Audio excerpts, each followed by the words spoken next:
أعوذ بالله من الشيطان الرجيم. بسم الله الرحمن الرحيم. إن شر الدواب عند الله الصم البكم الذين لا يعقلون.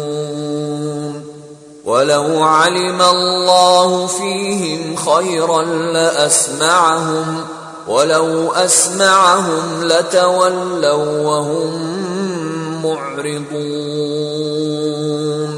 يا أيها الذين آمنوا استجيبوا لله وللرسول إذا دعاكم لما يحييكم واعلموا أن الله يحول بين المرء وقلبه وأنه إليه تحشرون.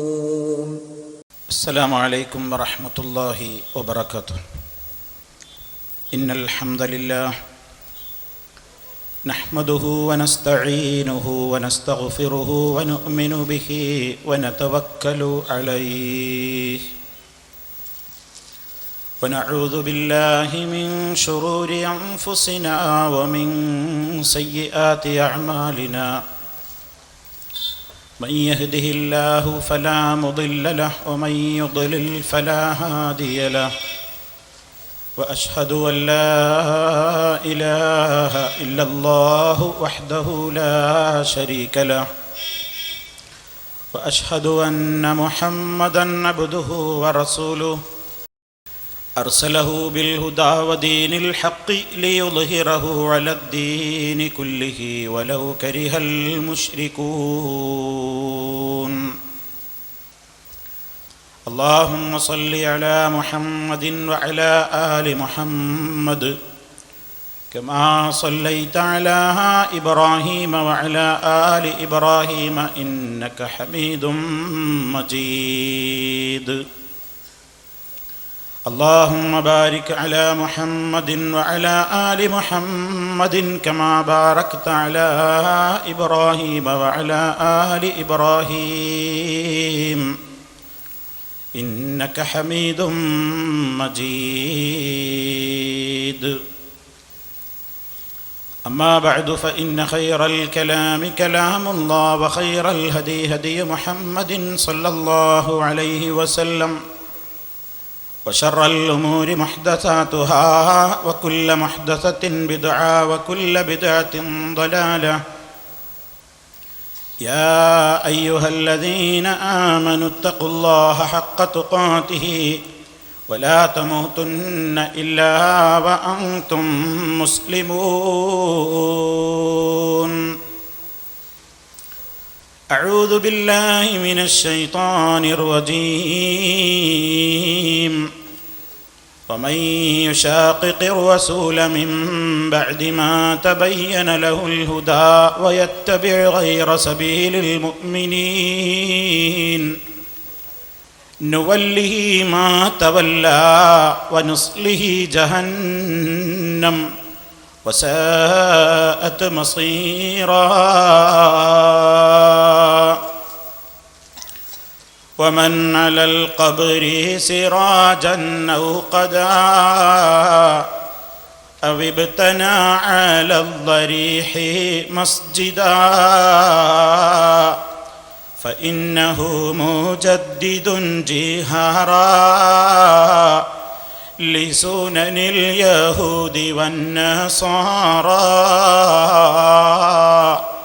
كم حذر المختار عن ذا ولعن فعله كما روى أهل السنن بل قد نهى عن ارتفاع القبر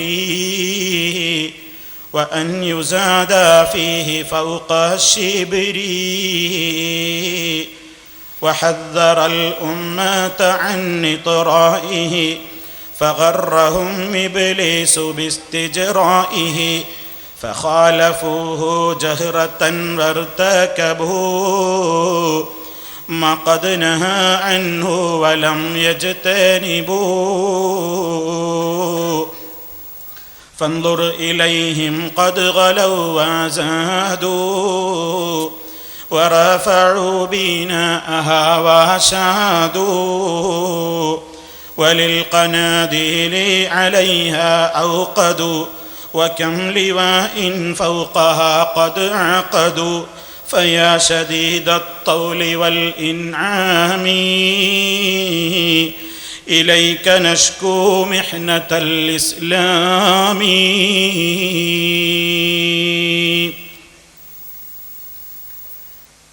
വേദിയിലും ഈ മഹത്തായ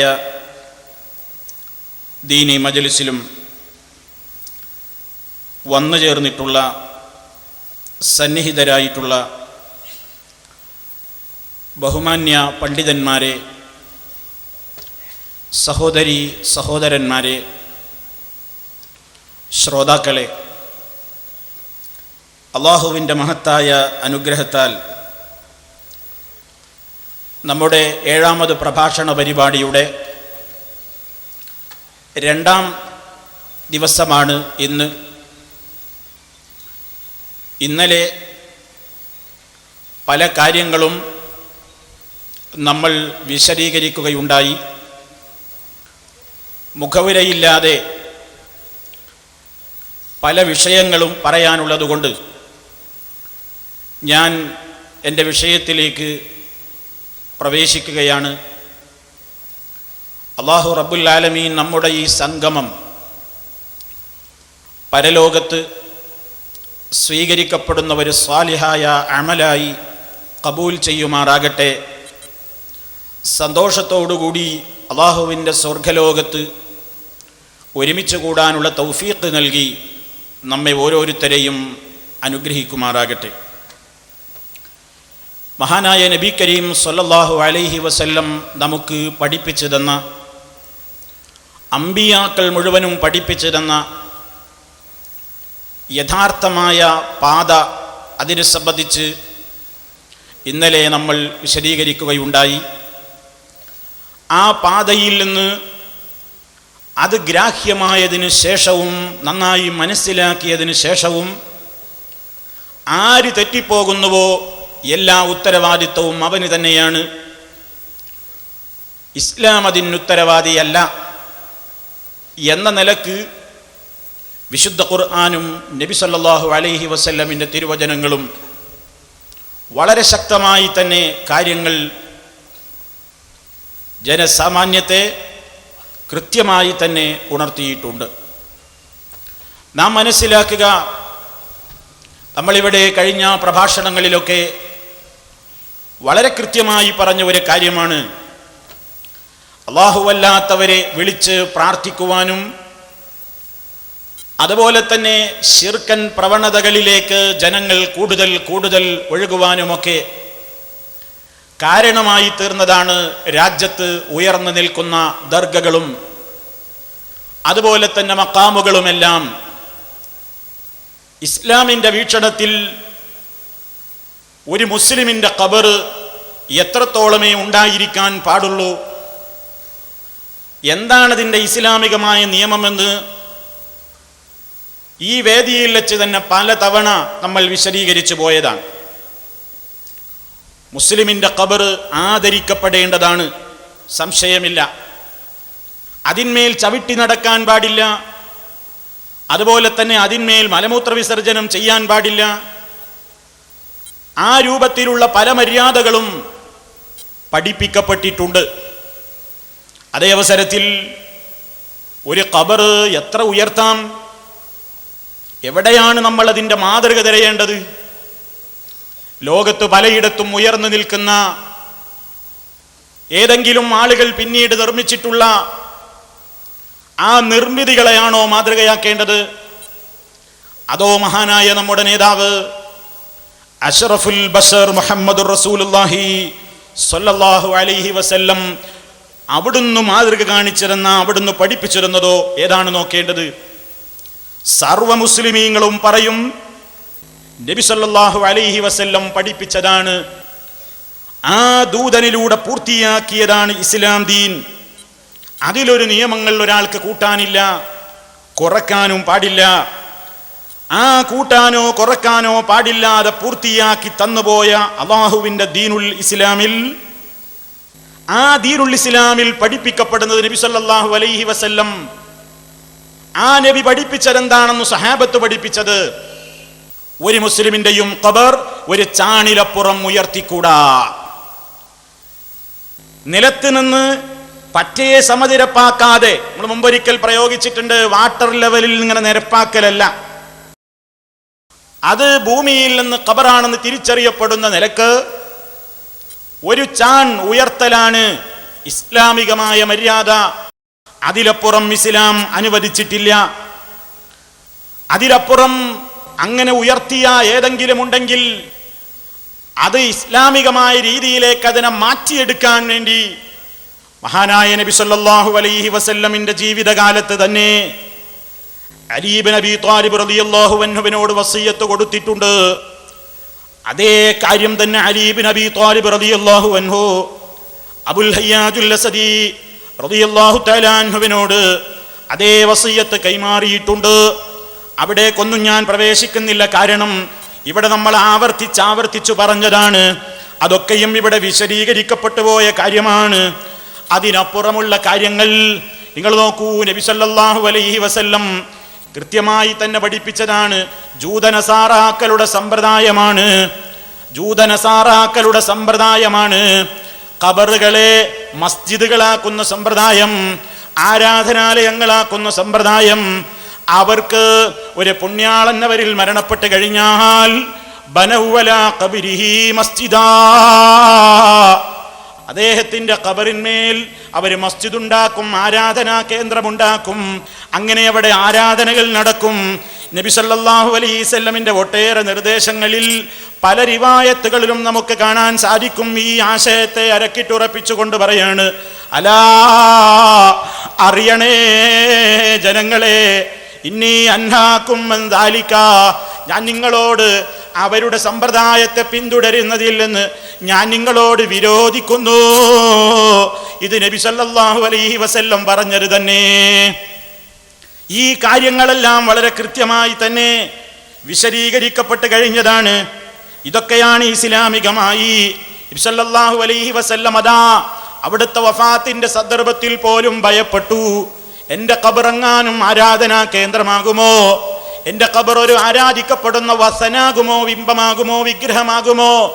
ആ നിലക്ക് എല്ലാ കാര്യങ്ങളെയും നബി സല്ലല്ലാഹു അലൈഹി വസല്ലം അതിന്റെ ഗൗരവം ഉണർത്തുന്ന നിലക്ക് പഠിപ്പിക്കപ്പെട്ടതിന്റെ അടിസ്ഥാനത്തിലാണ് ആയിഷ ഉമ്മ ബീവി, നമ്മുടെ ഉമ്മയില്ലേ ആയിഷ റളിയല്ലാഹു അൻഹാ, റസൂൽ സല്ലല്ലാഹു അലൈഹി വസല്ലമിന്റെ പ്രിയപ്പെട്ട ഭാര്യ, അവര് പറഞ്ഞില്ലേ, അല്ലാഹുവിന്റെ റസൂൽ വഫാത്തായപ്പോ അതുകൊണ്ട് തന്നെ അതാ ഖബർ വെളിച്ചത്താക്കാതെ അവിടെ പ്രത്യേകമായ രൂപത്തിലുള്ള ഈ ഏതെങ്കിലും സമ്പ്രദായങ്ങൾ നടപ്പിലാക്കാൻ അവസരം കിട്ടാത്ത നിലക്ക് അതങ്ങ് ആ റൂമിന്റെ ഉള്ളിൽ ഭദ്രമാക്കപ്പെട്ടു.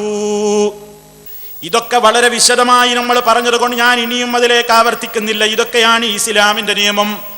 നബി സല്ലല്ലാഹു അലൈഹി വസല്ലമിന്റെ ഖബർ എങ്ങനെ കെട്ടിടത്തിന്റെ അകത്തായി എന്നത് ഓരോ പ്രസിദ്ധീകരണങ്ങൾ അടക്കം, ഈ വിഭാഗം അംഗീകരിക്കുന്ന പ്രസിദ്ധീകരണങ്ങൾ അടക്കം ഉദ്ധരിച്ചു പറഞ്ഞതാണ്.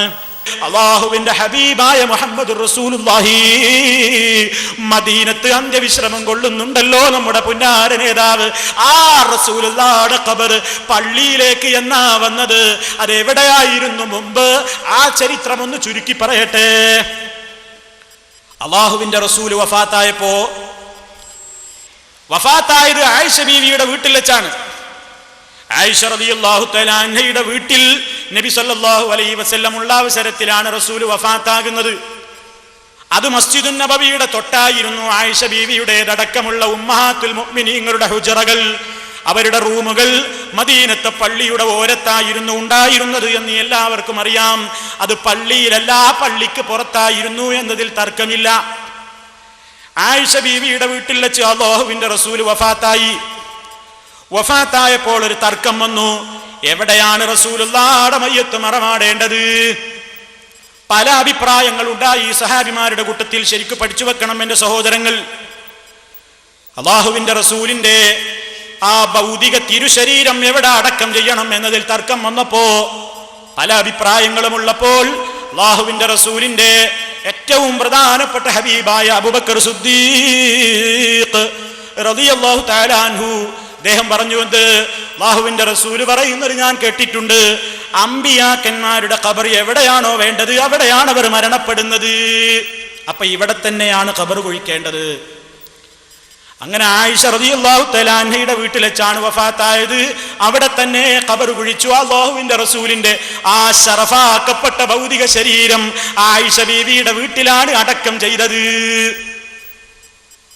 അപ്പൊ അത് മദീനത്തെ പള്ളിയുടെ പുറത്തായിരുന്നു ആയിഷ ബീവിയുടെ ആ വീട്. അല്ലാതെ ഖബർ എടുത്തിട്ട് അതിന്റെ മേലെ റൂം ഉണ്ടാക്കിയതല്ല. അത് തന്നെ എന്തിനാ സുഹൃത്തുക്കളെ?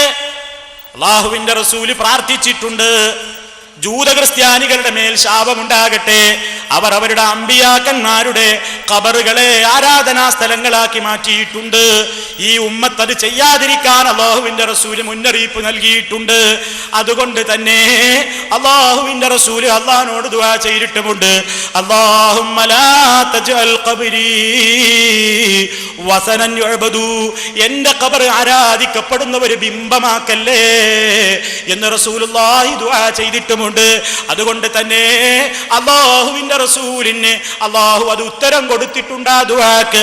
ഫഅജാബ റബ്ബുൽ ആലമീന ദുആഅഹു ഫഅഹാതഹു ബിസലാസത്തിൽ ജുദ്റാനി. റസൂലുള്ളാഹിയുടെ ദുആക്ക് അല്ലാഹു ഇജാബത്ത് കൊടുത്തിട്ടുണ്ട്. എന്താണ് കൊടുത്തത്? എന്റെ ഖബർ ബിംബമാക്കരുത്. ഇന്ന് ലോകത്ത് ആരുടെയും ഖബർ തൊടാനും മുത്താനും സുജൂദ് ചെയ്യാനും ഒക്കെ സൗകര്യമുള്ള നിലക്ക് പല നിലക്കും പല ഖബറുകളും ബിംബങ്ങളാക്കി വെച്ചപ്പോ അഷ്റഫുൽ ഖൽഖിന്റെ ഖബർ അതാ കാണാൻ പോലും കഴിയാതെ 3 ഭാഗത്തു നിന്നും ചുമര് കൊണ്ട് പടുത്തുയർത്തിയിട്ട് വളരെ ബന്ധവസാക്കി വെച്ചിരിക്കുകയാണ്. ആർക്കും അതിന്റെ നേരെ തിരിഞ്ഞ് നിസ്കരിക്കാൻ പറ്റില്ല, അത് തൊടാൻ പറ്റില്ല, അത് ചുംബിക്കാൻ പറ്റില്ല, അതിന്മേൽ സുജൂദ് ചെയ്യാൻ പറ്റില്ല. അങ്ങനെ ഒരു പ്രൊട്ടക്ഷൻ അല്ലാഹു സുബ്ഹാനഹു വ തആല റസൂലുള്ളാഹിയുടെ ഖബറിന് നൽകിയിരിക്കുന്നു. ഇനി സുഹൃത്തുക്കളെ ഞാൻ പറയട്ടെ, ആ ഖബർ മദീനത്തെ പള്ളിയിലേക്ക് വന്നത് പിന്നെ എങ്ങനെയാണ്? പുറത്തുണ്ടായിരുന്ന ഖബർ പിന്നെ എങ്ങനെ പള്ളിയിലെത്തി? ഞാൻ പറഞ്ഞല്ലോ, ആയിഷ ബീവിയുടെ വീട്ടിലാ റസൂലുള്ള വഫാത്തായത്. അവിടെയാണ് അവിടുത്തെ ശറഫാക്കപ്പെട്ട ശരീരം ഖബറടക്കപ്പെട്ടത്. അത് പിന്നെ എങ്ങനെ വന്നു പള്ളിയിലേക്ക്? റസൂലുള്ളാഹിയുടെ കാലശേഷം സിദ്ദീഖുൽ അക്ബർ റളിയല്ലാഹു അൻഹു ഭരണം നടത്തി. ഉമർ ഖത്താബ് റളിയല്ലാഹു അൻഹുവിന്റെ ഭരണകാലത്ത് മസ്ജിദുൻ നബവി ഒന്ന് വിപുലീകരിച്ചു. വിപുലീകരിക്കുന്ന ഘട്ടത്തിൽ പലരും അഭിപ്രായം പറഞ്ഞു, എന്ത്, ആ റൂം കൂടി നമുക്ക് ഇങ്ങോട്ട് പള്ളിയിലേക്ക് കൊണ്ടുവന്നുകൂടെ എന്ന അഭിപ്രായം വന്നപ്പോ മഹാനായ ഉമർ ഖത്താബ് റളിയല്ലാഹു തആല അൻഹു അതിന് തയ്യാറായില്ല. അദ്ദേഹം പറഞ്ഞത് ലാ സബീല ഇലൈഹാ, അതിനിപ്പോ വഴിയില്ല, അതിനൊരു മാർഗവുമില്ല എന്ന് പറഞ്ഞുകൊണ്ട് ഉമർ ഖത്താബ് റളിയല്ലാഹു തആല അൻഹു ആ റൂം പള്ളിയിലേക്ക് ചേർത്തില്ല. ഉസ്മാൻ ഇബ്നു അഫ്ഫാൻ റളിയല്ലാഹു അൻഹുവിന്റെ കാലത്തും വിപുലീകരണം നടന്നു. മസ്ജിദ് നബവി വിപുലീകരിച്ചപ്പോഴും ഈ ഖബർ പുറത്ത് തന്നെയാണ്.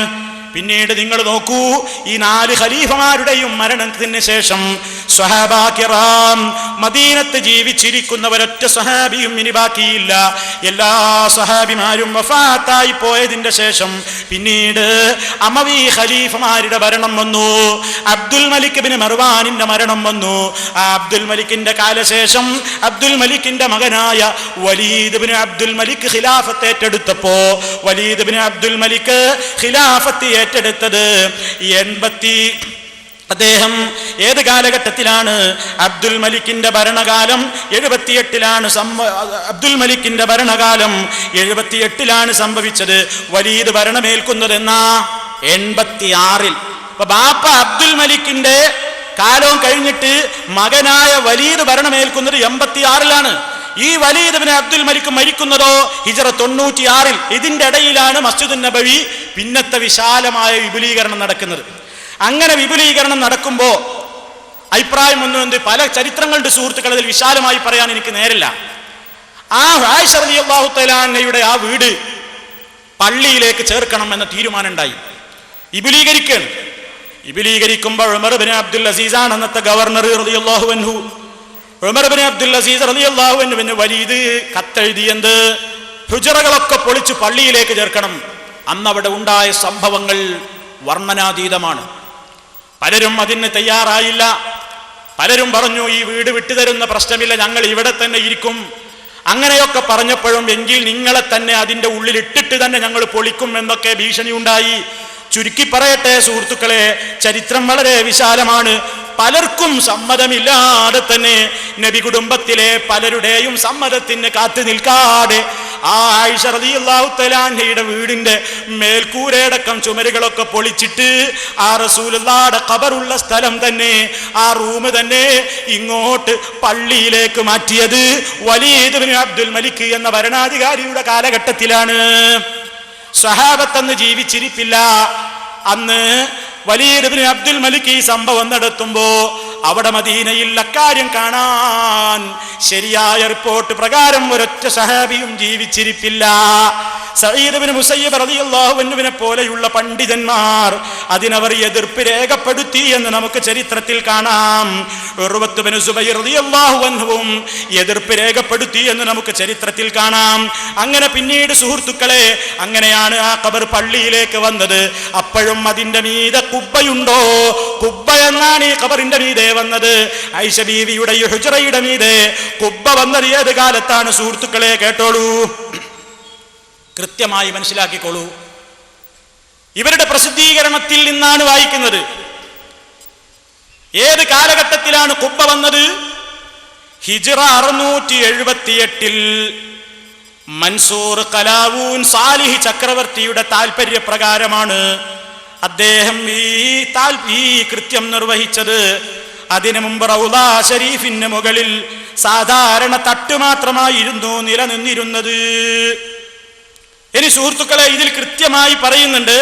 ആ കൂട്ടത്തിൽ നിങ്ങൾ കേട്ടോളൂ. ഇസ്ലാമിക ഭരണം ഉസ്മാനിയ ഗോത്രക്കാരുടെ കരങ്ങളിൽ അർപ്പിതമായപ്പോൾ അവരും ആ പുണ്യഗേഹം പുതുക്കാനും കൂടുതൽ വിശാലമാക്കാനും തീരുമാനിച്ചു. ഹിജ്റ 10-ാം നൂറ്റാണ്ടിൽ സുൽത്താൻ മഹ്മൂദ് രണ്ടാമൻ റൗള ഷരീഫിന്റെ മുകളിലുള്ള പച്ച കുബ്ബ നിർമ്മിക്കുകയും ചെയ്തു. ഏത് കാലത്തായി കുബ്ബ വരുന്നതെന്നാ പറയുന്നത്? 13-ാം നൂറ്റാണ്ടിന്റെ അന്ത്യത്തിൽ സുൽത്താൻ അബ്ദുൽ മജീദ് ഒന്നാമൻ പള്ളിയിലെ പഴയ രൂപത്തിന് മാറ്റം വരുത്താതെ പുതുക്കുകയുണ്ടായി.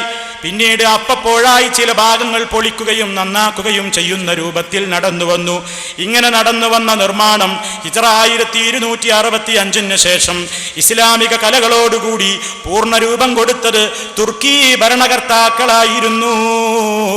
അങ്ങനെ ഹിജ്റ 8-ാം നൂറ്റാണ്ടിൽ, ഹിജ്റ 7-ാം നൂറ്റാണ്ടിന്റെ മുമ്പ് മദീനത്ത് പച്ച കുബ്ബയില്ല, മദീനത്ത് കുബ്ബയില്ല. ഹിജ്റ 678 ആദ്യമായി കുബ്ബ പണിതത് എന്ന് കൃത്യമായി തന്നെ ചരിത്രത്തിൽ നമുക്ക് കാണാൻ സാധിക്കുന്നു. ഇനി വായിക്കട്ടെ സുഹൃത്തുക്കളെ, നബി സല്ലല്ലാഹു അലൈഹി വസല്ലമയുടെ ഹുജറയ്ക്ക് മീതെ 2 കുബ്ബകൾ നിർമ്മിക്കപ്പെട്ടിട്ടുണ്ട്. ഒന്ന് ചെറുതും അതിന് മീതെ മറ്റൊന്ന് വലുതുമായിട്ടാണ് ഇപ്പോഴും നിലകൊള്ളുന്നത്. ഇനി ശ്രദ്ധിച്ചോ, ഹിജ്റ 7-ാം നൂറ്റാണ്ടിന്റെ അവസാനം വരെ ഹുജറയ്ക്ക് മീതെ കുബ്ബകൾ ഉണ്ടായിരുന്നില്ല.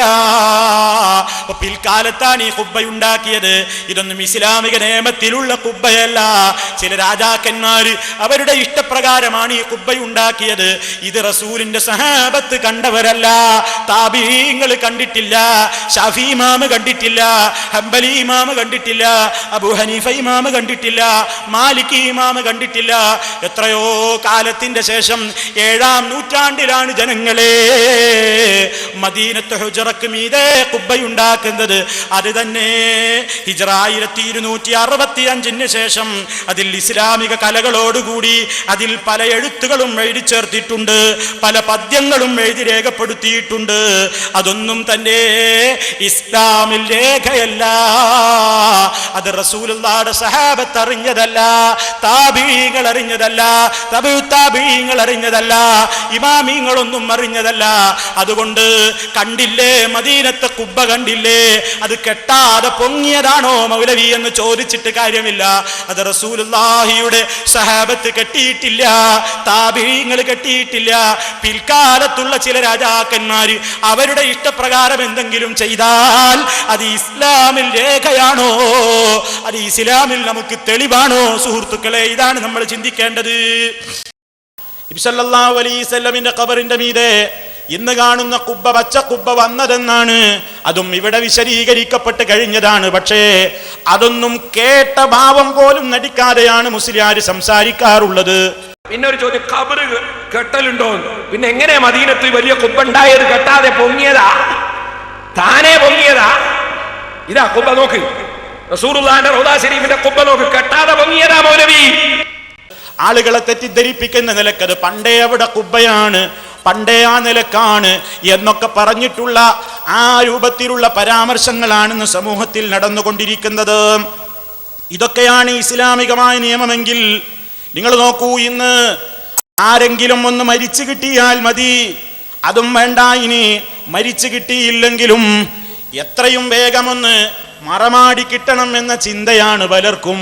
നിങ്ങൾ ശ്രദ്ധിച്ചോ, പല സ്ഥലങ്ങളിലും എത്രയോ ആളുകളെ ആരാണ് അത്തരത്തിലുള്ള കുഴിമാടങ്ങളിൽ ഉള്ളത് എന്നതുപോലും അറിയപ്പെടാത്ത ദർഗകളുണ്ട്, ഇന്ന് മഖാമുകളുണ്ട് രാജ്യത്ത്. ഖബറിന്റെ അകത്ത് ആരാണ് എന്നറിയപ്പെടാത്തത്, മനുഷ്യനാണോ എന്നറിയില്ല, മൃഗമാണോ എന്നറിയില്ല, അത്തരത്തിലുള്ള വെറും മൺകൂനകൾ കെട്ടിപ്പൊക്കിയിട്ട് ആ രൂപത്തിലുള്ള വരുമാനങ്ങൾ ഉണ്ടാക്കുന്ന പല സ്ഥലങ്ങളും പല ദർഗകൾ എന്ന പേരിൽ അറിയപ്പെടുന്നതും രാജ്യത്ത് നിലവിലുണ്ട്. നിങ്ങൾ നോക്കൂ, മുസ്ലിമിന്റെ സംസ്കാരമാണോ ഈ സംസ്കാരം മുഴുവൻ വന്നത്? ഇങ്ങനെയുള്ള ഖബറുകളെ ആരാധനാ കേന്ദ്രങ്ങളാക്കുന്ന സംസ്കാരം മുഴുവൻ വന്നത് ഇസ്ലാമിക പാരമ്പര്യത്തിൽ. അതിന് തെളിവില്ല.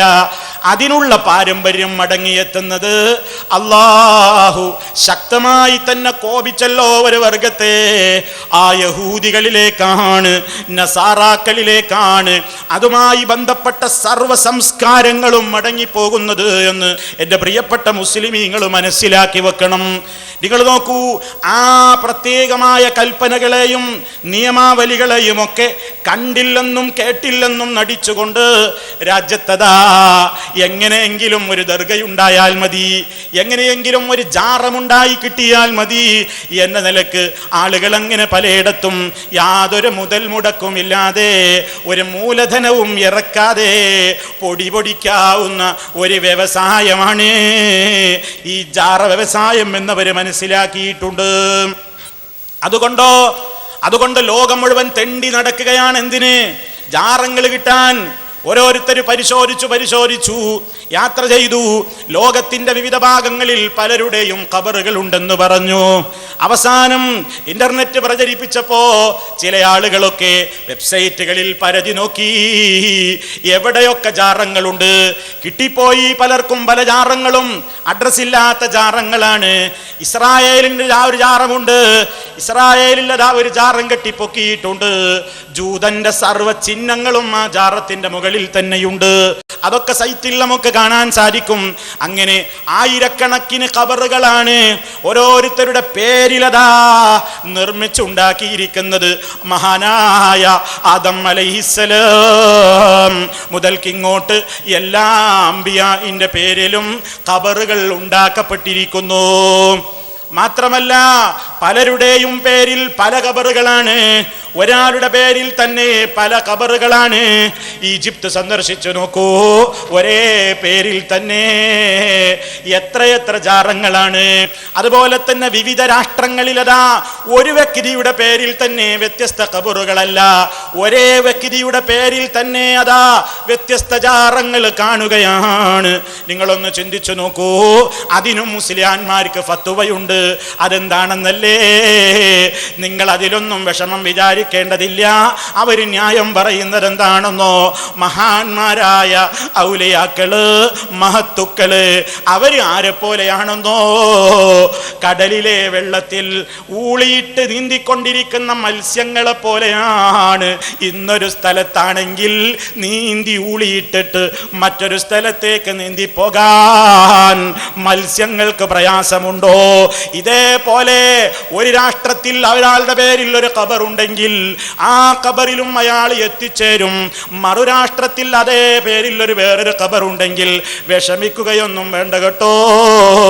അവിടേക്കും ഈ രാഷ്ട്രത്തിൽ നിന്ന് വെള്ളത്തിലൂടെ മത്സ്യം നീന്തും പോലെ ഔലിയ എത്തിച്ചേരുന്നു. നമ്മുടെ കേരളത്തിൽ വരെയതാ പുതിയങ്ങാടിയിൽ 2 ജാറമില്ലേ? പുതിയങ്ങാടിയിൽ 2 ജാറമില്ലേ? യഹൂദങ്ങൾ പാപ്പാക്ക് 2 ജാറം എന്നല്ലേ പറയുന്നത്? 2 ജാറം എങ്ങനെ ഉണ്ടായി?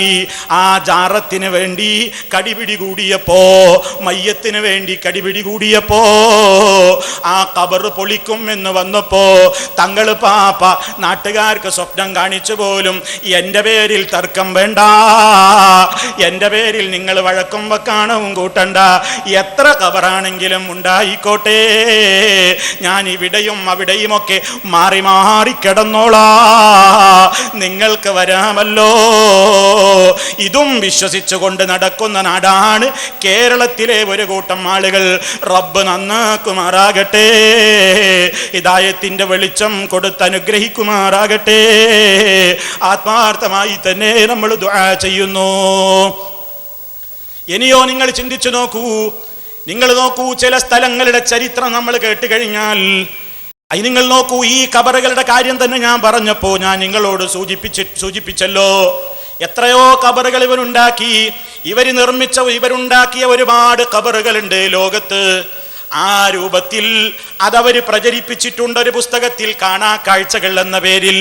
കാണാ കാഴ്ചകൾ എന്ന പേരിൽ സർവാംബിയാക്കന്മാരുടെയും ഔലിയാക്കന്മാരുടെയും പേരിൽ വിവിധ രാജ്യങ്ങളിൽ ഇവർ ജാറമുണ്ടെന്ന് ചിത്രം കാണിക്കുന്നുണ്ട്.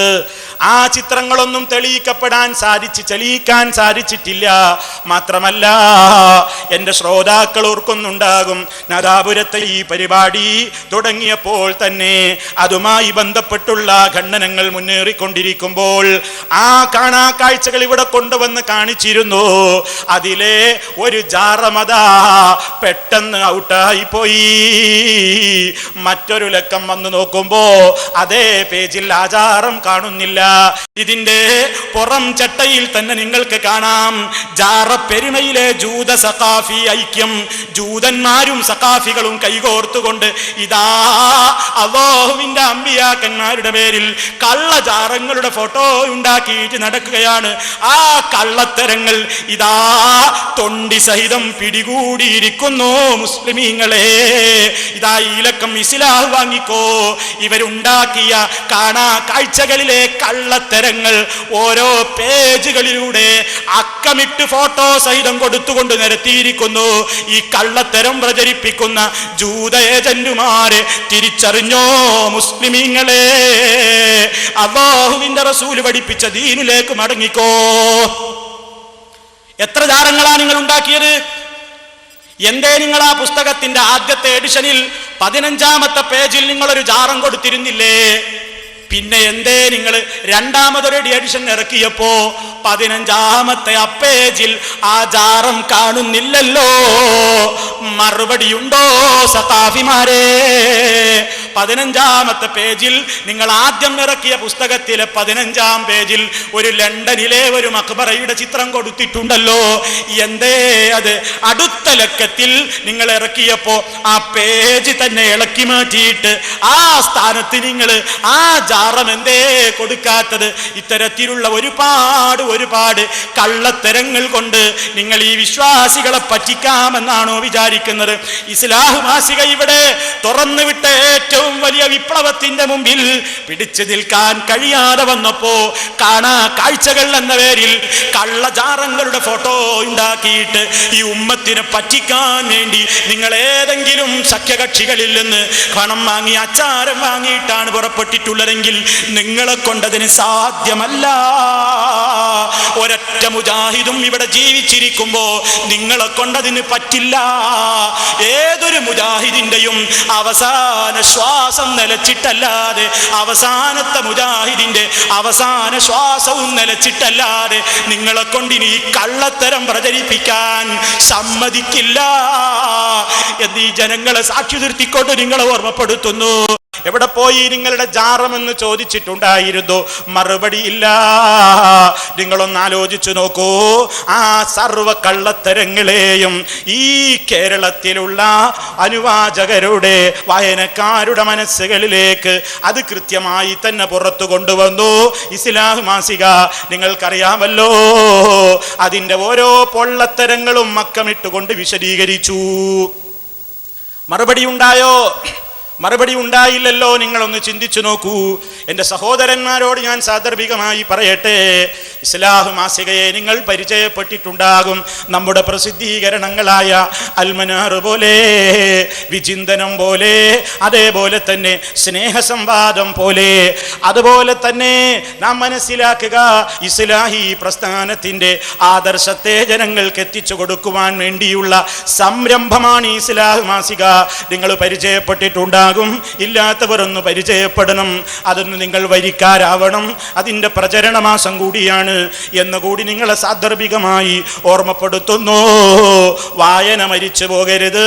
നന്നായി വായിക്കണം, പഠിക്കണം, തെളിവുകൾ മനസ്സിലാക്കണം, ദീനുൽ ഇസ്ലാം മനസ്സിലാക്കണം. ഇസ്ലാമിൻ്റെ അകത്തും പുറത്തുമുള്ള ശത്രുക്കൾ ഏതെല്ലാം വിമർശനങ്ങൾ ഇസ്ലാമിനെതിരെ പറയുമ്പോഴും ശക്തമായി അതിൻ്റെ പൊള്ളത്തരങ്ങൾ മനസ്സിലാക്കാൻ ഇൽമുള്ള ജനങ്ങൾ വന്നേ പറ്റൂ.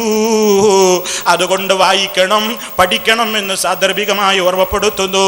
നിങ്ങൾ ചിന്തിച്ചു നോക്കൂ. നമ്മുടെ കേരളത്തിൽ തന്നെ അതാ, നിങ്ങളൊന്ന് ആലോചിച്ചു നോക്കൂ. കണ്ണൂർ സിറ്റിയിൽ അരട്ടക്കപ്പള്ളി എന്ന് പറയുന്ന ഒരു പള്ളിയുണ്ട്. അവിടെ ഒരു ജാറം കാണാം. മുമ്പൊരിക്കൽ ഇവിടെ കാണിച്ചതാണ്. സത്യം ചെയ്യാൻ വേണ്ടി ആ ജാറത്തിലെ കയറ് പിടിച്ചിട്ട് സത്യം ചെയ്യാൻ ആളുകൾ പോകാറുണ്ട്. പക്ഷേ ഇവിടെ ഇപ്പൊ പറയാൻ ഉദ്ദേശിക്കുന്നത് മറ്റൊരു കാര്യമാണ്. ആ അരട്ടക്കപ്പള്ളിക്കൊരു ചരിത്രമുണ്ട് പോലും. അവിടെ മറവിട്ട് കിടക്കുന്ന തങ്ങളുടെ പേരെന്താ എന്ന് ഒരഭിമുഖത്തിൽ ചോദിച്ചപ്പോ ഹയാത്തുൽ മോമിൻ തങ്ങളാണത്രേ. എന്താ ഈ ഹയാത്തുൽ മോമിൻ എന്ന് ചോദിച്ചപ്പോ അവിടുത്തെ ആ കാര്യങ്ങൾക്ക് നേതൃത്വം നൽകുന്ന ആ വ്യക്തി പറയുകയാണ്. അതിനൊരു പ്രത്യേകമായ കഥയുണ്ട്. ഞാൻ ചുരുക്കി പറയുന്നു. നിങ്ങൾക്ക് ആ ഇന്റർവ്യൂ ഞാൻ കാണിക്കുന്നുണ്ട്. അതിൻ്റെ മുമ്പേ ചുരുക്കിയെന്ന് പറയുകയാണ്. ആ ഖബറിന്റെ ചരിത്രം പറയുന്നത്, അവിടെയുള്ള വലിയന്റെ ചരിത്രം പറയുന്നത് എന്താണെന്നോ, അയാൾ തുണി ഉടുക്കാറില്ല, ഡ്രസ്സ് ധരിക്കാറില്ല.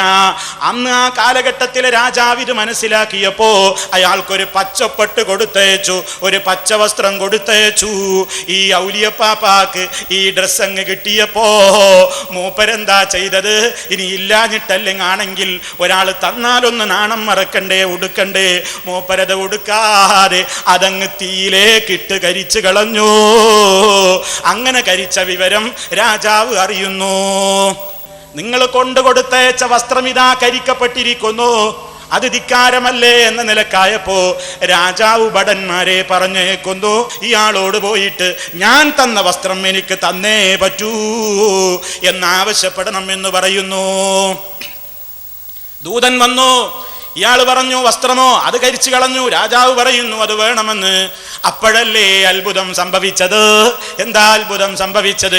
അതേ ആ ഡ്രസ്സ് തന്നെ കത്തിക്കൊണ്ടിരിക്കുന്ന കരിഞ്ഞ വെണ്ണീരിൽ നിന്ന് ആ ഡ്രസ്സ് അങ്ങെടുത്തു കൊടുക്കുന്നു.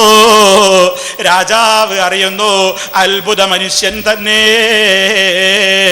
എന്നറിഞ്ഞപ്പോ രാജാവ് പിന്നെ ഇയാളെ പറ്റി മഹാനാണെന്ന് മനസ്സിലാക്കി. ആ ഇന്റർവ്യൂയിലേക്കൊന്നും ഞാൻ കിടക്കുന്നില്ല. ഞാനതിന്റെ പ്രസക്ത ഭാഗം മാത്രമേ കേൾപ്പിക്കുന്നുള്ളൂ. ഒരുപാട് കാര്യങ്ങൾ പറയാനുള്ളത് കൊണ്ട് അതുകൊണ്ടാണ് ഞാൻ പെട്ടെന്ന് പറയുന്നത്. അങ്ങനെ പിന്നെ എന്തുണ്ടായി? ഈ രാജാവ് ഇയാളോട് ചോദിച്ചു വന്നിട്ട്, അല്ലെങ്കിൽ ആൾക്കാർ വന്നിട്ട് ചോദിച്ചു, നിങ്ങൾക്ക് എന്താ വേണ്ടത്? അപ്പൊ അയാൾ പറഞ്ഞു, എനിക്ക് എൻ്റെ പേരിൽ ഒരു ഖബർ ഉണ്ടാക്കണം, ഒരു കുഴി കുഴിക്കണം, ഒരു ഖബർ നേരത്തെ തയ്യാറാക്കണം. ഖബർ തയ്യാറാക്കി. ഇനി എന്താ വേണ്ടത്? എനിക്കൊരു ഖുർആൻ വേണം. അങ്ങനെ ഖുർആനും കൊടുത്തു. മൂപ്പര് ഖബറിലേക്ക് അങ്ങ് ഇറങ്ങിയിരുന്നു. ഖുർആൻ ഓതാൻ തുടങ്ങി. എന്നിട്ട് മൂപ്പര് ആളുകളോട് പറയുന്നു, എന്നെ നിങ്ങൾ ഖബർ മൂടണേ, എൻ്റെ ഖബർ അങ്ങ് അടച്ചു കളഞ്ഞോ. 40ാമത്തെ ദിവസം കഴിഞ്ഞിട്ടേ തുറന്നു നോക്കാവൂ. അതേ ആ വ്യക്തി ഖബറിലിരുന്നു കൊണ്ട് ഖുർആൻ ഓതുന്ന അതേ സ്ഥിതിയിൽ തന്നെ ഖബറങ്ങ് മൂടി, ആ ഖബറങ്ങ് അടച്ചു കളഞ്ഞു. 40 ദിവസം കഴിഞ്ഞിട്ട് ചെന്ന് തുറന്നു നോക്കുമ്പോ സുബ്ഹാനല്ലാഹ്, നേതാവ് ഖുർആനോത്തിൽ തന്നെ, ഔലിയപ്പാപ്പ ഖുർആനോത്തിൽ തന്നെ. അപ്പൊ മൂപ്പരോട് ചോദിച്ചു, നിങ്ങൾ തുറക്കരുത്, വേ മൂടിക്കോന്ന് മൂപ്പര് പിന്നെയും പറഞ്ഞു. അന്നങ്ങ് മൂടിയതാണ്, ഇന്നും തങ്ങൾ ഖബറിൽ തന്നെ. അതുകൊണ്ടാണ് ഹയാത്തുൽ മോമിൻ തങ്ങൾ എന്ന് പറഞ്ഞത്. ഇനി ഞാൻ വിശദീകരിക്കണ്ട, അദ്ദേഹത്തിന്റെ സംസാരത്തിൽ അവ്യക്തത വന്നു പോകുമോ എന്ന് ഭയപ്പെട്ടത് കൊണ്ടാണ് ഞാനൊന്ന് വിശദീകരിച്ചത്.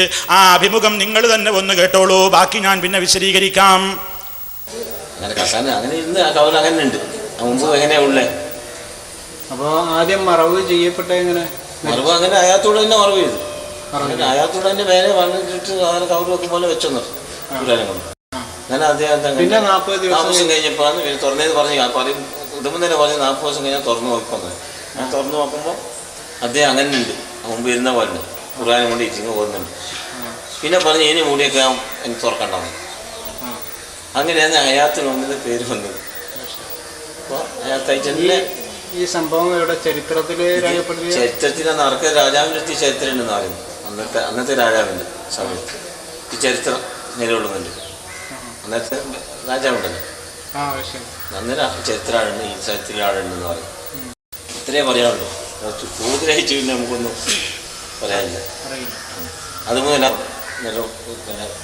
മറവ് ചെയ്തുകൊണ്ട് എങ്ങനെ പറഞ്ഞു ഹയാത്തിന് മുമ്പിൽ നിന്ന് പറയാൻ കാരണം തന്നെ ഹയാത്തായിട്ട് തന്നെ മറവ് ചെയ്തു. മറ്റു സാധാരണ മരിച്ചിട്ട് തന്നെ മറവ് ചെയ്യുക, ഇത് ഹയാത്തായിട്ട് തന്നെ മറവ് ചെയ്തു. അതൊന്ന് ഹയാത്തിന് മുമ്പിൽ പറയാൻ കാരണം ഇത്രയേ ഉള്ളൂ. ചുരുക്കം പിന്നെ വേറെ ചരിത്രം എന്താണെന്ന് നമുക്കൊന്നും അറിയില്ല. നമ്മൾ കേട്ട ചരിത്രം ഇതാണ്. കുറുമുഖന്മാർ പറയുന്ന കേട്ടത് കേട്ടില്ലേ? കൊലക്കുറ്റത്തിന് അറസ്റ്റ് ചെയ്യണ്ടേ? ജീവനുള്ള ഒരാളെ ഹയാത്തോടെ ഖബറിലിട്ട് മൂട്. ജീവനുള്ളൊരു മനുഷ്യന് ഹയാത്തോടു കൂടെ തന്നെ ഖബറിലിട്ട് മൂടി എന്ന് പറഞ്ഞാൽ കൊലക്കുറ്റത്തിന് അറസ്റ്റ് ചെയ്യണ്ടേ? തോന്നിയാസല്ലേ കാണിച്ചത്? നിങ്ങൾ ഔലിയാണ്, നിങ്ങൾ അങ്ങനെ തന്നെ ഇരുന്നോ എന്നും പറഞ്ഞിട്ട് മൂടിപ്പോന്നല്ലേ? ഇതും വിശ്വസിക്കാൻ കുറെ കൗമില്ലേ? എന്താണ് വിശ്വസിച്ചുകൂടാത്തത്, എന്താണ് പറഞ്ഞുകൂടാത്തത്, എന്താണ് പ്രചരിപ്പിച്ചുകൂടാത്തത്? സഹോദരന്മാരെ, എവിടെ എത്തി മുസ്ലിം സമുദായം? അള്ളാഹുവിന്റെ റസൂല് പറഞ്ഞ ആ ഒരു അവസ്ഥയിലേക്കല്ലേ എത്തിയിട്ടുള്ളത്? നിങ്ങൾ നോക്കൂ, ഏതൊരു കാര്യത്തിനും എന്ത് കാര്യത്തിനും ഇങ്ങനെ പ്രത്യേകമായി യാതൊരു തെളിവുമില്ലാത്തതിന് വലിയ കാര്യമായി കാണുകയും അവയെ എല്ലാത്തിനും അവലംബിക്കുകയും ചെയ്യുന്നു. അങ്ങനെ എത്രയെത്ര ജാറങ്ങളുണ്ട്. എങ്ങനെ കോയപ്പാപ്പ എന്ന് പറയുന്ന മനുഷ്യന്റെ പേരിലുള്ള ജാറം അദ്ദേഹത്തിന്റെ വലിയ കറാമത്തായിട്ട് തന്നെ പറയുന്നത് എന്താണ്? മഴയില്ലാത്ത കാലത്ത് ആളുകൾ മഴയ്ക്ക് വേണ്ടി ചെന്ന് ആവശ്യപ്പെട്ടപ്പോ മുണ്ടങ്ങ് പൊക്കിയിട്ട് നിന്നങ്ങ് മോത്രിച്ചു പോയി. എന്നിട്ട് ഉടനെ പറഞ്ഞു, അതാ വരുന്നു തകർപ്പൻ മഴ. അള്ളാഹുവിന്റെ റസൂലിന്റെ കാലത്ത് സഹാബത്ത് മഴയ്ക്ക് വേണ്ടി ആവശ്യപ്പെട്ടപ്പോ നിന്നങ്ങ് കൈ ഉയർത്തി പ്രാർത്ഥിച്ചു പോയി. മഴയങ്ങ് പെയ്തല്ലോ. അതേ അവസരത്തിൽ വേങ്ങര കോയപ്പാപ്പാനോട് പോയിട്ട് പറഞ്ഞപ്പോ അയാളും മുണ്ടങ്ങ് പൊക്കിയിട്ട് നിന്നങ്ങ് മൂത്രമൊഴിച്ചു പോയി. ഇത് ഇവരുടെ ഔദ്യോഗിക പ്രസിദ്ധീകരണത്തിൽ എഴുതിവിട്ട കറാമത്താണെന്ന് ഇവിടെ വെച്ച് വായിച്ചിട്ട് പേരോട് മുസ്ലിയാരും മിണ്ടിയിട്ടില്ല. അതൊക്കെ ഒന്ന് മിണ്ടിയാൽ നന്നായിരുന്നു. ഈ വലിയ കറാമത്ത് എന്താ?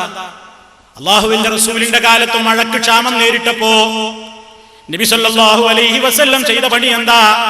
സഹാബത്തിനെയും കൂട്ടിയിട്ട് നിസ്കാരം നടത്തിയിട്ട് നബി സല്ലല്ലാഹു അലൈഹി വസല്ലം വാനലോകത്തേക്ക് തന്റെ ഇരു കരങ്ങളും ഉയർത്തിയിട്ട് നിന്നങ്ങ് പ്രാർത്ഥിച്ചപ്പോ അള്ളാഹുവിന്റെ റസൂലിന്റെ പ്രാർത്ഥന റബ്ബങ്ങ് കേട്ടിട്ട് മഴയങ്ങ് ശരശരാ എന്ന് മദീനത്ത് പെയ്തു.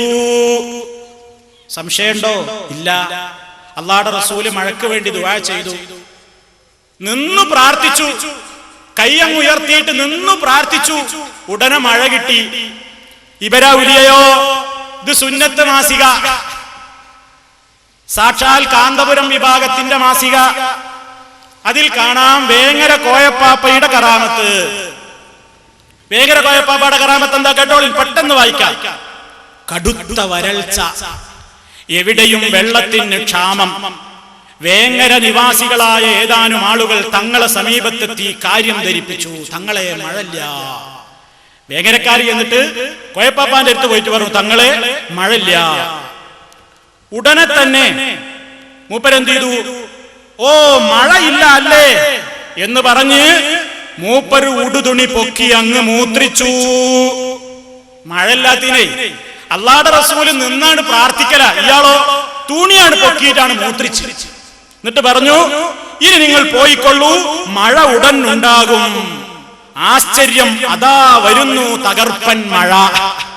മൂപ്പരാണ് മൂത്രയിച്ചോടുകൂടി തകർപ്പൻ മഴ വരുന്നു. ഇനി അതല്ലപ്പോ ഇതിലെ രസം, ഒരിക്കലൊന്നുമല്ല, ഒരു കറാമത്തായിട്ട് അടുത്ത വരി കേട്ടോളി. വലിയ കാര്യമായിട്ട് പറയണം. മുണ്ട് പൊക്കി നിന്ന് മൂത്രമൊഴിച്ച സംഭവം മറ്റു പലപ്പോഴും ഉണ്ടായിട്ടുണ്ട്. ഒരിക്കലൊന്നുമല്ല, പലപ്പോഴും ഉണ്ടായിട്ടുണ്ട് മഹാനവറുകൾക്ക്. മൂപ്പര് മുണ്ട് പൊക്കി ചേർക്കും, അപ്പൊ വരും തകർപ്പൻ മഴ വരും. നിങ്ങളെ മാസികയിലുള്ളതല്ലേ? ഇനി സഹോദരന്മാരെ നിങ്ങൾ നോക്കൂ, ഇവിടെ വെച്ച് തന്നെ നമ്മൾ അന്ന് പറഞ്ഞതാണ് മൊനമ്പത്ത് ബീവിയുടെ ജാറത്തെ സംബന്ധിച്ച്. മൊനമ്പത്ത് ബീവിയുടെ കുതിരത്തുകളാണ്. മൊനമ്പത്ത് എന്ന് പറഞ്ഞ ഒരു ശവ അടിഞ്ഞതാണ്. മൊനമ്പത്ത് ജാറത്തിലൊരു പെണ്ണിന്റെ ശവം, നഗ്നമായ ഒരു പെണ്ണിന്റെ ജഡങ്ങനെ വന്നു. അടുത്തിട്ട് മൂക്ക് പൊത്തിയിട്ടല്ലാതെ അടുക്കാൻ പറ്റാതായപ്പോ ഏതോ കളുടിയന്മാരെ ഏൽപ്പിച്ച് അയറ്റ കുഴിച്ചിട്ട് അങ്ങനെ അവിടെ അങ്ങനെ ഒരു ജാറൊക്കെ ഉണ്ടാക്കിയിട്ട് മാല ഉണ്ടാക്കി. ആരാ ഉണ്ടാക്കിയത്? പേരോട് പറയണം. ആരാ ഉണ്ടാക്കിയത്? മുഹമ്മദ് മറ്റത്ത്. നിങ്ങളെ മൗലവിയാ? ഞങ്ങളെ മൗലവിയല്ല, നിങ്ങളെ മൗലിയരാ. മുഹമ്മദ് മറ്റത്ത് ഞങ്ങളെ ആളല്ല എന്ന് പറയുന്നത്, അല്ലെങ്കിൽ മാനസിക രോഗിയാ നിങ്ങൾ പറയണം. നിങ്ങൾക്കിപ്പോ എല്ലാവരും മാനസിക രോഗിയല്ലേ? എല്ലാവരും നിങ്ങൾക്ക് പറ്റാത്ത ആളല്ലേ? എന്നാ കുതിരത്ത് മാല കേട്ടോ. ഇത് പുതുപൊന്നാനി മുനമ്പത്ത് മറപ്പെട്ട ബീവി അവറുകളുടെ കറാമത്തുകളിൽ നിന്ന് അല്പമാത്രം എടുത്തുകൊണ്ട് മറ്റത്ത് മുഹമ്മദ് എന്നവറുകൾ ഉണ്ടാക്കപ്പെടുകയും കുതിരത്തുമാല എന്ന പേര് വെക്കപ്പെടുകയും ചെയ്ത നേർച്ചപ്പാട്ടാകുന്നു. മാനുഷികവും പൈശാചികവുമായ ഏതുതരം വിഷമങ്ങൾക്കും ഇതിനെ നേർച്ചയാക്കി പാടുകയോ പാടിപ്പിക്കുകയോ ചെയ്താൽ ഉടനടി ഫലം സിദ്ധിക്കുന്നതുമാകുന്നു. കേട്ടോളി. സ്ഥാനം മുനമ്പത്തി മറവേട്ട ബീവിയാൾ ശറഫുറ്റ ചരിതങ്ങൾ പാടി അറിയുവീൻ. സാധിയം നൽകറാമത്തുകൾ കാട്ടിയേ സിദ്ധിയടങ്ങിയ സ്ഥാനം അറിയുവീൻ. ഈ കേട്ടോ കറാമത്ത്, 30 കറാമത്ത് എന്താ? ബഹറിന്നൊഴുകി വന്നെത്തിയ ബീവിയാൾ മഹദീസിമീനെ അറിയൂലാരാലും, ബീവി ബാലദീനെ അറിയൂലാരാലും, പിരിയപ്പെട്ടോരെ മയ്യത്ത് കണ്ടോരും. മൂപ്പത്തിയുടെ പേരറിഞ്ഞൂടാ, ഊരറിഞ്ഞൂടാ. ചോദിച്ചാ കിട്ടൂല. ആരും ഊരും പേരൊന്നും അറിയില്ല. ഇനി എന്താ കറാമത്ത് കേട്ടോ. അവിടെ ഉണ്ടായ കറാമത്ത് 21 നാള് ബീവിയാൾ മയ്യത്ത് ഇരപകലില്ലാതെ കിടന്നു മുനമ്പത്ത്. ഉരുകുന്ന ചൂടിലും മരവിക്കും തണുപ്പിലും ഒരുപോലെ മയ്യം കീടന്നു താരത്തിലും. ഇത്രയും നാളുകൾ ബീവിക്ക് കാവലായി മത്തീര കൽബും കൂറുക്കനും നിപ്പിലായി. തത്തിയിടും പക്ഷികൾ ചിറകിട്ടു നിലയായി, തീരം പാമ്പുകൾ കൊത്താതെ എഴുപ്പായി. ഇതിങ്ങനെ പാടിയിട്ട് പറയുന്നത് കണ്ടോ. 21 ജഡം അവിടെ കടഞ്ഞു, വെയിലത്തും മഞ്ഞത്തൊന്നും പോകാതെ. അങ്ങനെ വലിയ കറാമത്ത് മരുമോന് നൽകിയ കൈവീശ സിറുകൾ മറക്കാതെ അമ്മായി ഓതി കാബറുങ്ങൾ. മറഞ്ഞുള്ള കാര്യം വെളിവാക്കി അപ്പോലെ മാനവരെല്ലാം അറിഞ്ഞു ഒരുപോലെ. ഇങ്ങനെ ഒരുപാട് കറാമത്തുകൾ പറയുന്ന കുതിരത്ത് മാല. ഏതോ ഒരു ശവം വന്ന മാലയാണിത്. ഇനി ഇത് ഞങ്ങൾ ഉണ്ടാക്കിയതാണ് പറയേണ്ട. നിങ്ങളുടെ പൂങ്കാവനം മാസികയിലും ഇതിന്റെ മതമുണ്ട്. പൂങ്കാവനം 2004 ഏപ്രിലൊക്കെ നോക്കിക്കോ. അതിൽ കാണാം, ഒരു ലേഖനം കാണാം. മുനമ്പത്ത് ബീവിയെ ഓർക്കുമ്പോൾ, മുനമ്പത്ത് ബീവിയെ ഓർക്കുമ്പോ എന്തായാലും പറയുന്നതറിയോ? 1980 കാലഘട്ടം. കായലും കടലും ഉമ്മ വെച്ച് കിടക്കുന്ന പുതുപൊന്നാനി മുനമ്പിന്റെ തീരത്ത് എവിടെ നിന്നോ ഒഴുകിയെത്തിയ ഒരു അജ്ഞാത സ്ത്രീജടം പ്രത്യക്ഷപ്പെട്ടു. നഗ്നമായിരുന്ന ആ മൃതദേഹം തീരപ്രദേശത്തെ പഞ്ചാര മണൽ മറയ്ക്കുകയായിരുന്നു അത്രേ. 21 ദിവസം വരെ ആ മൃതശരീരം കടൽക്കരയിൽ അജ്ഞാതമായി കിടന്നിട്ടും മറവ് ചെയ്യാൻ ആരും മുന്നോട്ട് വന്നില്ല. ഇതേ തുടർന്ന് വയനാട്ടുകാരായ വൃദ്ധ ദമ്പതികൾ മുക്കുവരുടെ സഹായത്തോടുകൂടി മെഹദറ മസ്ജിദിന് സമീപത്തായി ഖബറടക്കുകയാണുണ്ടായത്. ഇതോടെ നാട്ടിൽ അപ്രതീക്ഷിതമായ ചില മാറ്റങ്ങൾ പ്രകടമായി തുടങ്ങി. മാറാ രോഗികളിൽ ശമനം, ദരിദ്രമായിരുന്ന മുക്കുവ കൂരകളിൽ സുഭിക്ഷത, നടുക്കടലിൽ കത്തിയെരിയുന്ന വെയിലേറ്റ് വാടിത്തളർന്ന കടലോരവാസിയുടെ മുഖങ്ങളിൽ അഭൂതപൂർവമായ ഉണർവ്. അതിങ്ങനെ പറഞ്ഞത് അവസാനം പറയണത്, ആശയറ്റവർക്ക് ആശാ കേന്ദ്രമായി, ആലംബഹീനർക്ക് അവലംബമായി. ഏത്? പുതുപൊന്നാനിയിലെ ഈ ചീഞ്ഞളിഞ്ഞ ശവം. ഇത് കാന്തപുരത്തിന്റെ ഭവനല്ലേ? പേരോടെ അല്ലേ? ഇനി തീർന്നില്ല. ഇവര് ഈ സംഗീതവും മ്യൂസിക്കും കഥാപ്രസംഗമൊന്നും ഞങ്ങളെ പരിപാടിയല്ല. ഇവർ ഈ ഹറാം പ്രചരിപ്പിക്കാൻ വേണ്ടിയിട്ട് കാണിക്കണത് എന്താണ്? ഒരു കഥാപ്രസംഗം, അതിൽ മ്യൂസിക്കും ഇതൊക്കെ കൊടുത്തിട്ട് മുനമ്പത്തെ ബീവിയുടെ മദ്ഹ് ഒരു കഥാപ്രസംഗമാക്കിയിട്ട് വിൽക്കുന്നുണ്ട്. കേട്ടോളീൻ. മനോഹരമായ ഭാഗത്ത് ജനവാസം നന്നെ കുറവ്. മത്സ്യബന്ധനത്തിലൂടെ ഉപജീവനം കഴിക്കുന്ന സാധാരണക്കാരായ മുസ്ലിം ബഹുജനങ്ങൾ താമസിക്കുന്ന ഈ നാടിന്റെ മനോഹരമായ തീരത്തേക്കാണ് അത്ഭുതത്തിന്റെ അക്ഷയകനിയായ ബീവിയുടെ വിശുദ്ധ ജനാസ ഒഴുകിയെത്തുന്നത്. അറബിക്കടലിന്റെ പൊന്നോളങ്ങൾ ആ പുണ്യ ജനാസയെ വളരെ അതപോടെയാണ് തീരത്തേക്ക് അടുപ്പിക്കുന്നത്. മന്ദം മന്ദം തീരത്തേക്ക് ഒഴുകി വരുന്ന പുണ്യ ജനാസയെ കടൽ തീരം കയ്യേറ്റുവാങ്ങി. ഉലകത്തിന്റെ 1000 വർണ്ണപ്പൂത്തിരികൾ ഒരുമിച്ച് കത്തിയതുപോലെ കടൽ തീരം രോമാഞ്ചമണിഞ്ഞു. ഒരു കാലഘട്ടത്തെ മുഴുവൻ അനിതര സാധാരണമായ വ്യക്തിപ്രഭാവം കൊണ്ട് തങ്ങളിലേക്ക് ആവാഹിച്ച യുഗപുരുഷന്മാരെ പ്രസവിച്ച നാടാണിത്. മഹാനായ സൈനുദ്ദീൻ മഖ്ദൂമും വെളിയങ്കോട് ഉമർ ഖാദിയും ഈ നാടിന്റെ മക്കളാണ്. കൂടാതെ മഹാനായ ഷഹീദ് മില്ലത്ത് ടിപ്പു സുൽത്താൻ,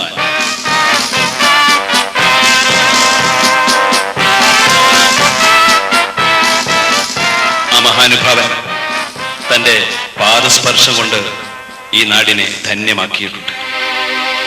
ഇതിഹാസങ്ങൾ ഇറങ്ങുന്ന ഈ പുണ്യനാട്ടിൽ മറ്റൊരു ഇതിഹാസത്തിന്റെ പൊൻതൂവൽ തുന്നിച്ചേർത്ത് വിളങ്ങുകയാണ് മഹതിയായ പുതുവന്നാനി മുനമ്പത്ത് ബീവി റളിയല്ലാഹു അൻഹാ. കേട്ടില്ലേ? മഹാനായ പുതുവന്നാനി മുനമ്പത്ത് ബീവി റളിയല്ലാഹു അൻഹാ. ഏത് ഷവാദ് റളിയല്ലാഹു അൻഹാ നിനക്ക് ആരെ പഠിപ്പിച്ചെന്ന്? മാത്രല്ല അയ്യ മന്ദം മന്ദമ്മ തിരമാലകൾ ആ പുണ്യ ജഡത്തെ ഇങ്ങനെ ഏറ്റുവാങ്ങുകയാണ്. അപ്പൊ രോമാഞ്ചണിഞ്ഞ ഒച്ചങ്ങളാ കേട്ടത്. പേരോടും രോമാഞ്ചം ഉണ്ടായത് അല്ലേ? മാത്രല്ല നിങ്ങൾ എന്താ പറയല്? ഈ പെണ്ണിന്റെ ഊരെങ്കേ നാടെങ്കേ പേരെങ്കേ എന്താ അറിയോ? ഊരും പേരറിയില്ല, ശുഹ്റത്തൊട്ടും കുറവില്ല, ബഹുമാനർ നിറഞ്ഞുള്ള നാട് അത് വെളിയങ്കോട്ടും ഒരു കളി കുഞ്ഞിമരക്കാർ ഷഹീദോരും ബഹുമാനരൊക്കെ പെറ്റ നാട് എന്നാ നിങ്ങൾ അതിനെ പറ്റി പാടല്. ഊരും പേരും ഒന്നറിയില്ല. പിന്നെ എവിടുന്നാ ഈ ഫാത്തിമത്തു സുഹ്റ റളിയല്ലാഹു അൻഹാ കിട്ടിയത്? നോണ പറയേ? ഇങ്ങനത്തെ പച്ചക്കള്ളം. എന്നിട്ട് നിങ്ങൾ തന്നെ ഇത് പറയുമ്പോ പറയും ഞങ്ങള് ഇതൊക്കെ ഇവര് മുജാഹിദീങ്ങൾ വെറുതെ പറയാണ്. നിങ്ങൾ നോക്കൂ, ഇത് ഞങ്ങൾ ഈ പറയും പോലെ നിങ്ങളും പണ്ട് പറഞ്ഞതാ. ഇത് അജ്ഞാത ജഡാണ്. സുന്നി വേദി ഇംഗ്ലീഷിൽ വായിക്കുമ്പോ സുന്നി വെടി എന്നായിക്കോട്ടെ. എന്തായാലും ആ സുന്നി വേദിയില് കേട്ടോണേ, മുഖ്താർ മറുപടി പറയുന്നു. അതിൽ കേട്ടോളി. ഇനി ഞാൻ വായിക്കാം. മമ്പുറം നാഗൂര് പോലെ ഒരു കഴിഞ്ഞ സമാനിലുള്ള മഖ്ബറ അല്ല ഇത്. ഈ സമാനിൽ തന്നെയാണ് ഇതിന്റെ തുടക്കം. ഈ ബീവി ഒരു മഹദിയാണ് എന്നതിന് അടിസ്ഥാനപരമായ ഒരു തെളിവും ഇല്ല. 2 മരണപ്പെട്ട ജഡമാണ് അന്ന് കടലിൽ നിന്ന് കിട്ടിയത്. അതിൽ പുരുഷന്റേത് പോസ്റ്റ്മോർട്ടം നടത്തി മറമാടി. സ്ത്രീയുടെ ജഡത്തിന്റെ അടുത്തേക്ക് പോലും അടുക്കാൻ കഴിഞ്ഞിരുന്നില്ല. അങ്ങനെ മലപ്പുറം അടുത്ത് കൂട്ടിലങ്ങാടി അടുത്തുള്ള പ്രദേശത്തെ ഒരു ഭിക്ഷയെടുത്തിരുന്ന വൃദ്ധരാണ് ഖബർ പോലും കുഴിക്കാതെ അത് കുഴിച്ചു മൂടിയത് എന്ന് പറഞ്ഞു കേൾക്കുന്നു. ഇപ്പോഴും ചിലപ്പോൾ വെളിയങ്കോട് ആ വൃദ്ധൻ ഉണ്ടാവാറുണ്ട്. ഇത്ര മാത്രമേ ബീവിയുടെ പേരിൽ അറിയപ്പെടുന്ന ഈ സ്ത്രീയുടെ ചരിത്രം അറിയപ്പെടുന്ന ചരിത്രം. എന്നിട്ട് പറയണ്, നാം മേൽപ്പറഞ്ഞ കാര്യം പുതുവന്നാനി, പൊന്നാനി, വെളിയങ്കോട്, പാലപ്പെട്ടി, മാറഞ്ചേരി, കുണ്ടുകടവ്, പുത്തൻപള്ളി തുടങ്ങിയ സ്ഥലങ്ങളിൽ അന്വേഷിച്ചാൽ അവിടുത്തെ മുജാഹിദുകൾ പറയുന്നല്ല, അവിടുത്തെ സുന്നികൾ തന്നെ പറഞ്ഞു തരും പേരോടെ. ഇങ്ങനത്തെ അജ്ഞാത ഷടാണ്, ഒരടിസ്ഥാനമില്ലാത്തതാണ്. പണ്ട് നിങ്ങൾ എഴുതി വരുമാനം കണ്ടപ്പോ നിങ്ങൾ കളം മാറ്റി ചവിട്ടിയതല്ലേ ഈ കണ്ടതൊക്കെ അല്ലേ? അപ്പൊ അങ്ങനത്തെ മാലിയും അങ്ങനത്തെ മൗലൂദും കൊണ്ടാണ് നിങ്ങൾ നടക്കുന്നത്. മുനമ്പത്ത് ബീവി എന്ന പേരിൽ എവിടെ നിന്നോ കിട്ടിയ ഒരു ശവം അടക്കം ചെയ്ത പുതുവന്നാനിയിലെ ആ ജാറം എന്നറിയപ്പെടുന്ന കെട്ടിടമില്ലേ, അതിനെ സംബന്ധിച്ച് നിങ്ങൾക്ക് എന്ത് പറയാനുണ്ടെന്ന് ചോദിച്ചപ്പോ അത് അംഗീകരിക്കുന്നില്ല. നിങ്ങളത് അംഗീകരിക്കുന്നുണ്ടോ എന്ന് ചോദിച്ചപ്പോ ഇല്ല എന്ന് പറഞ്ഞ് ഒറ്റ പോക്കങ്ങ് പോയതാണ്. ആ വിഷയത്തിൽ നിന്ന് തിരിച്ചു വരണേ, ആ വിഷയത്തെ പറ്റി ഇനിയും പറയണം. നിങ്ങൾ ജാറം നിങ്ങൾ അംഗീകരിക്കുന്നുണ്ടോ? മുനമ്പത്ത് ബീവിയുടെ നിങ്ങളുടേതെന്ന് പറയപ്പെടുന്ന ആ സ്ഥലം നിങ്ങൾ അംഗീകരിക്കുന്നുണ്ടോ? നിങ്ങൾ ഈ സമുദായത്തോടൊന്ന് പറഞ്ഞേ പറ്റൂ. കാരണം നിങ്ങൾ ഇവിടെ വന്നിട്ട് ഓരോന്ന് തള്ളുകയാണ്. ഞാൻ നേരത്തെ പറഞ്ഞില്ലേ, ഓരോ കാര്യങ്ങളും നാദാപുരത്ത് വന്നിട്ട് തള്ളുകയാണ്. എന്തൊക്കെ തള്ളി? നിങ്ങൾ പലതും നിങ്ങൾ തള്ളിയിട്ടുണ്ട്. ഞാൻ ഇന്നലെ സൂചിപ്പിച്ചതുപോലെ നിങ്ങളൊന്ന് ആലോചിച്ചു നോക്കൂ. മൗലിദ് കിതാബിൽ നിങ്ങൾ തന്നെ ഇത്രയും കാലം കൊണ്ട് നടന്നിരുന്ന സിദ്ദീഖ് മൗലൂദിലെ പല കഥകളും നിങ്ങൾ തള്ളിപ്പോയില്ലേ? നിങ്ങൾ തള്ളിക്കളഞ്ഞില്ലേ? അതിലെ പല പരാമർശങ്ങളും നിങ്ങൾക്കിപ്പോ അംഗീകരിക്കാൻ കഴിയില്ല അല്ലേ? ഇതിലാണ് പറയുന്നത്, ഒരു സ്ത്രീ ഒരു സ്വപ്നം കണ്ടിട്ട് നബി സല്ലല്ലാഹു അലൈഹി വസല്ലം തങ്ങളെടുത്ത് വന്ന് പറഞ്ഞു. നബി സല്ലല്ലാഹു അലൈഹി വസല്ലം തങ്ങളെടുത്ത് വന്ന് പറഞ്ഞപ്പോ നബി തങ്ങള്, നിന്റെ ഭർത്താവ് മടങ്ങി വരൂ, നിന്റെ ഭർത്താവ് മടങ്ങി വരൂല, നീ ഒരിക്കലും ഭർത്താവിന്റെ കൂടെ ജീവിക്കൂല എന്ന് പറഞ്ഞു പോലും. എന്നിട്ടോ അതേ സ്ത്രീ തന്നെ നബി സല്ലല്ലാഹു അലൈഹി വസല്ലം പറഞ്ഞ വിവരമൊന്നും പറയാതെ സിദ്ദീഖ് അക്ബർ റളിയല്ലാഹു അൻഹുവിനോട് പറഞ്ഞപ്പോ സിദ്ദീഖ് റളിയല്ലാഹു അൻഹു പറഞ്ഞു പോലും മടങ്ങി വരൂ. എന്നിട്ടോ ആ സ്ത്രീയുടെ ഭർത്താവ് മടങ്ങി വരികയും ചെയ്തു. വരികയും ചെയ്തിട്ട് അതുകൊണ്ട് കഴിഞ്ഞില്ല. അങ്ങനെ ഒരു സംഭവം നടന്നെങ്കിൽ അതിനെന്തെങ്കിലും വ്യാഖ്യാനങ്ങളൊക്കെ പറയാൻ പണ്ഡിതന്മാർ ചിലപ്പോൾ പറഞ്ഞെന്ന് വരാം. എന്നാൽ അതിന്റെ ശേഷം പിന്നെ പറയുന്നറിയോ, നബി സല്ലല്ലാഹു അലൈഹി വസല്ലം തങ്ങളെടുത്ത് വന്നിട്ട് ഈ സ്ത്രീ ഈ വിഷയം പറഞ്ഞു. അപ്പൊ നബി സല്ലല്ലാഹു അലൈഹി വസല്ലം തങ്ങൾക്ക് വലിയ വിഷമായി. അങ്ങനെ നബി സല്ലല്ലാഹു അലൈഹി വസല്ലമ തങ്ങള് അതിനെ സംബന്ധിച്ച് ജിബ്രീൽ അലൈഹിസ്സലാമിനോട് ചോദിച്ചു.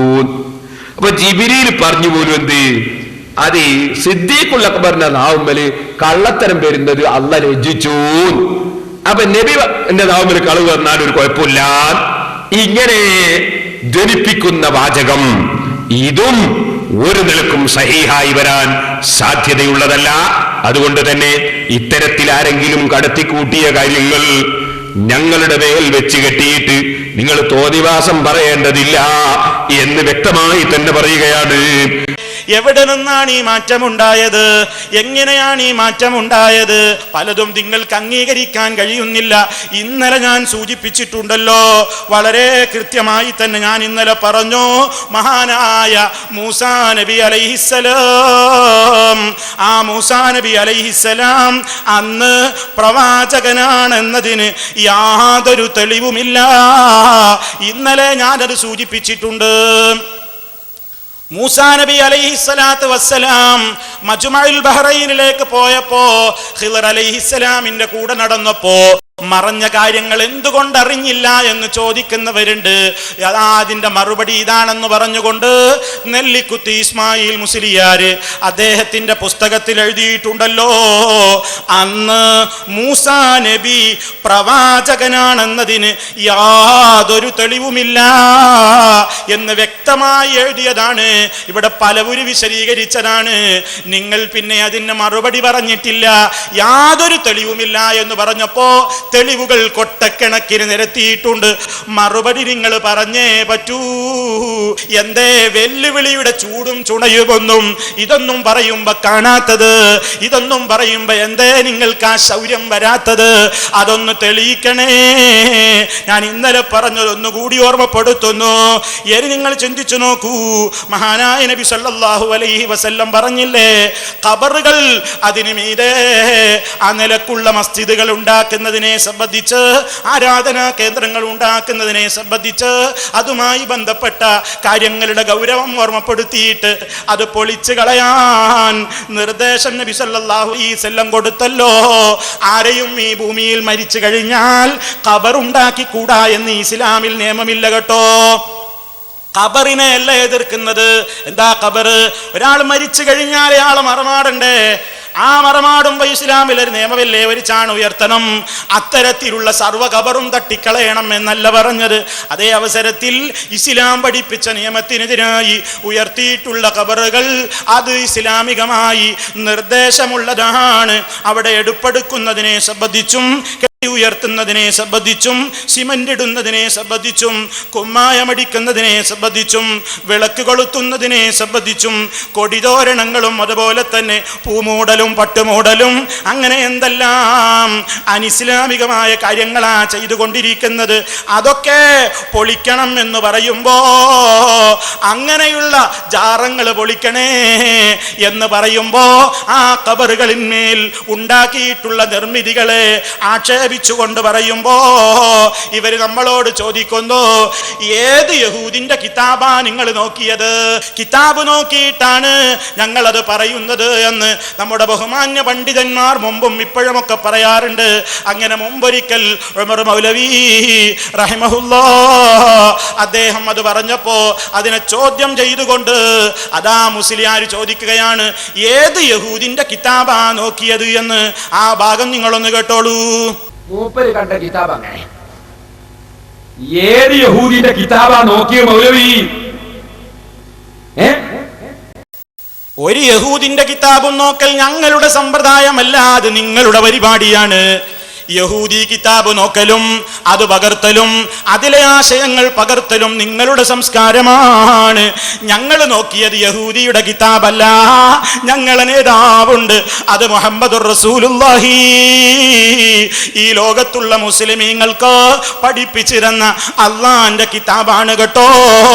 അതിന്റെ വിശദീകരണമായിക്കൊണ്ട് അവിടെ പഠിപ്പിച്ചിരുന്നിട്ടുള്ള ഹദീസിന്റെ കിതാബുകളാണ് കേട്ടോ.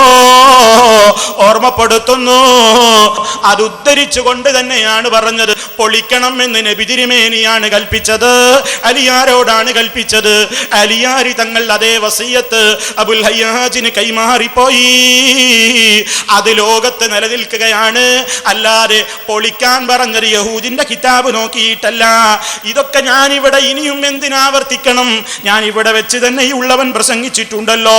ജൂതക്രിസ്തീയ നടപടിയാണ് ജറമുണ്ടാക്കലും കെട്ടിപ്പടുക്കലും ആരാധനകൾ നടത്തലുമൊക്കെ എന്ന് ഇവിടെ വെച്ച് തന്നെ പ്രസംഗിച്ചിട്ടുണ്ടായിരുന്നു. അത് വലിയ ഒരു സബുൽ മോബിക്കാത്തായിക്കൊണ്ട് ഒരു വമ്പിച്ച അപരാധം പറഞ്ഞു എന്ന് വരുത്തി തീർക്കുന്ന നിലക്ക് പേരോടിവിടെ ഒരു കളി കളിച്ചിട്ടുണ്ട്.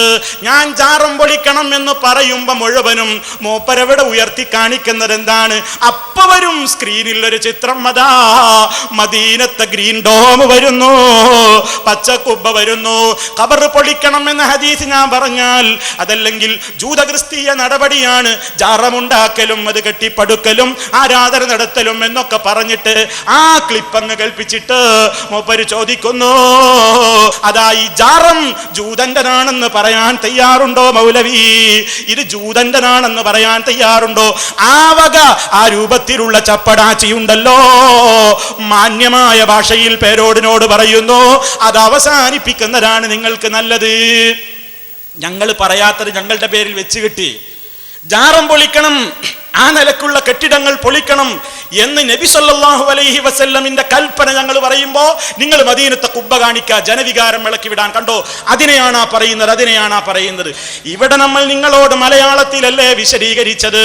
അറബി കിതാബുകൾ നിങ്ങൾക്ക് തിരിയില്ല, മലയാളവും നിങ്ങൾക്ക് തിരിയാതെ പോയോ? നിങ്ങളുടെ പ്രസിദ്ധീകരണങ്ങളെങ്കിലും ഒന്ന് വരി ചേർന്നിട്ട് ഒന്ന് വാങ്ങി വായിച്ചുകൂടെ? വെറും കേസറ്റ് വിറ്റ് നടന്നാ മതിയോ?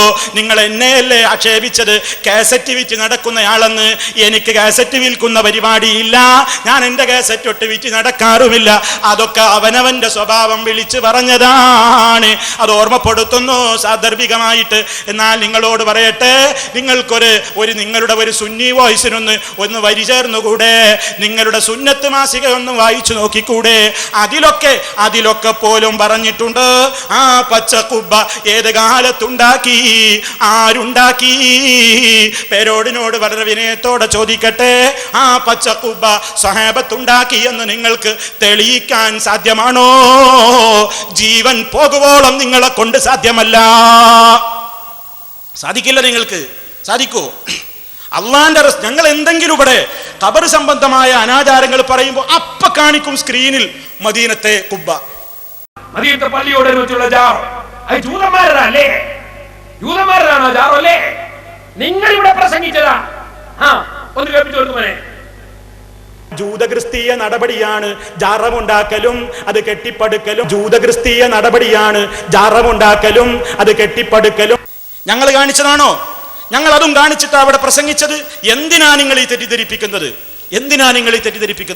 അള്ളാഹുവിന്റെ റസൂലിനെ ജൂതൻ എന്ന് വിളിച്ചു എന്ന് വരുത്തി തീർക്കാനുള്ള ശ്രമമല്ലേ പേരോടെ? മനസ്സിലിരിക്കട്ടെ. നടക്കൂലട്ടോ, അത് നടക്കൂല. മാന്യമായി പ്രതികരിക്കുക, ഉള്ളത് പറഞ്ഞ് മുന്നേറുക, ഉള്ളത് പറഞ്ഞ് ഖണ്ഡന പ്രസംഗം മുന്നേറട്ടെ. ഉള്ളത് പറഞ്ഞാൽ മതി, ഇല്ലാത്തത് പറയണ്ട. നിങ്ങൾ ചിന്തിച്ചു നോക്കൂ, ഈ നിലക്കാ നിങ്ങളുടെ ഓരോ അവതരണങ്ങളും. എന്നിട്ട് മൂപ്പരുടെ ഒരു വെല്ലുവിളി ഉണ്ട്. എന്താ വെല്ലുവിളി എന്നറിയോ? ഭയങ്കര വെല്ലുവിളിയാ. ചേറ്റിട്ടി എന്ന് പ്രസംഗിച്ചാ പോരാ. എന്നോട് പറയണേ, ചേറ്റിട്ടി എന്ന് പ്രസംഗിച്ചാ പോരാ, മൂപ്പരിക്ക് ഈ ജനസാഗരത്തെ ഒന്നും കണ്ടിട്ടുണ്ട് അന്തം മുട്ടിക്കുക. എന്തൊക്കെ പറയേണ്ടതൊന്നും അറിയില്ല. ആളുകളെ കണ്ടിട്ട് മൂപ്പര് കുറെ പറഞ്ഞു നോക്കി. ഇത് കർണാടകയിൽ നിന്ന് വരികയാണ്, കാസർഗോഡ് നിന്ന് വരികയാണ്, ഇന്ത്യ കേരളം മുഴുവനുള്ള ആൾക്കാർ വരികയാണ്, ഒരുപാട് ആൾക്കാർ ഇവിടെ വരികയാണ്. അതിനെന്താ അസൂയപ്പെട്ടിട്ട് കാര്യം? നിങ്ങൾ എന്തൊക്കെ പറഞ്ഞത് മുടക്കാൻ നോക്കുന്നുണ്ട്. ഞാൻ വരുന്നുണ്ട് അങ്ങോട്ടൊക്കെ. CD വലിച്ചെറിയണേ എന്നൊക്കെ പറഞ്ഞിട്ടില്ലേ, ആ വലിച്ചെറിയൂല കേട്ടോ. ഈ CD-കള് ആളുകൾ ഇങ്ങനെ കേട്ടുകൊണ്ടിരിക്കുകയാണ്. ഞങ്ങളുടെ പണ്ഡിതന്മാരുടെ പ്രഭാഷണങ്ങൾ, ഈ ഒരു പരിപാടിയുടെ മാത്രമല്ല, ഞങ്ങളുടെ പ്രഭാഷകന്മാരുടെ മുഴുവൻ CD-കളും ആളുകൾ സശ്രദ്ധം കേൾക്കുന്നുണ്ട്. നിങ്ങൾ ഏത് വേലി കെട്ടിയിട്ട് എന്ത് വേല ഒപ്പിച്ചാലും ഒരു വേലയും ഒരു വേലി കൊണ്ടും നടക്കൂല പേരോടെ. മനസ്സിലാക്കിക്കോ. ആളുകൾ ഇത് പഠിക്കും, മനസ്സിലാക്കും. ഞാൻ ഇവിടെ വന്ന് പ്രസംഗിച്ചപ്പോൾ പറഞ്ഞു, എന്ത് ആ ക്ലിപ്പ് മൂപ്പരെന്നെ കേൾപ്പിക്കുന്നുണ്ട്. ജൂതക്രിസ്തീയ നടപടിയാണ് ജറമുണ്ടാക്കലും അത് കെട്ടിപ്പടുക്കലും. ബാക്കിയുള്ള ഒന്നും പറയുന്നില്ല. അതാണ് പറഞ്ഞിട്ട് പറയുമ്പോ തന്നെ ഒരു ചോദിക്കാൻ, മൗലവി ധൈര്യണ്ടോ മദീനത്ത് പോയി പ്രസംഗിക്കാൻ? ധൈര്യണ്ടോ? ആ ഭാഗം ഒന്ന് കേട്ടിട്ട് ബാക്കി ഞാൻ പറഞ്ഞുതരാം. ധൈര്യണ്ടോ ഇല്ലേ?